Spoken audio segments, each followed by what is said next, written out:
Dahil sa sunod-sunod na pagtaas ng presyo ng petrolyo nitong nakaraang 2 linggo, wala nang magawa ang paggawaan ng tuyo at daing na ito sa San Fabian, Pangasinan, kundi magtaas din ng presyo sa kanilang mga produkto.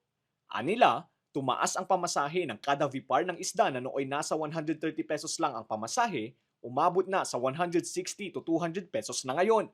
Bukod pa rito ay nabawasan din umano ang kanilang biyahe para mag-angkat ng mga isda dahil sa sobrang taas ng presyo ng gasolina.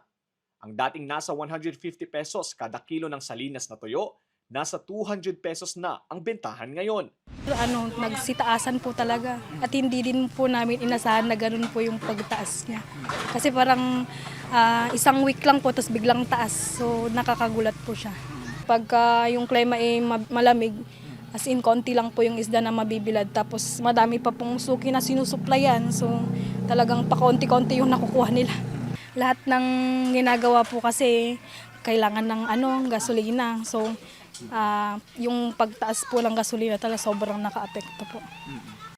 Tayo magagawa, talagang kailangan na bilhin mo kahit na gaano kataas yan eh. Kailangan din eh.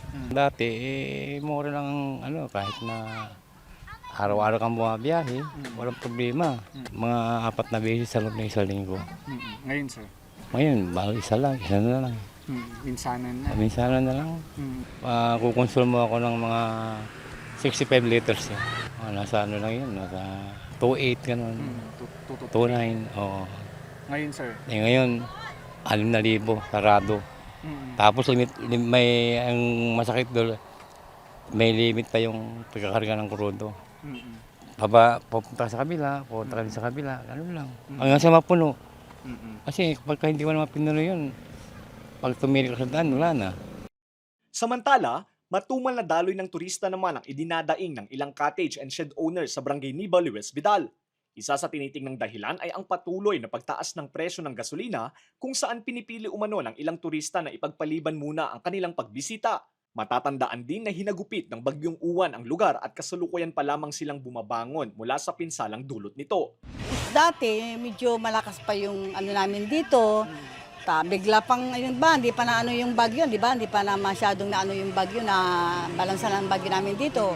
Nagpapatay pa kami ng cottages kasi sira lahat eh. Ngayon na naman, ganitong nangyayari, mahal na naman ang gasolina. Ito lang naman itong March. Wala na.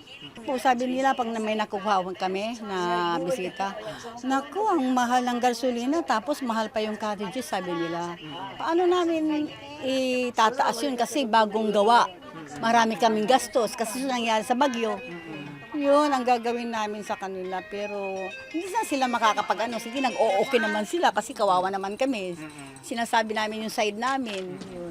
Iisa lamang ang hiling ng mga apektado.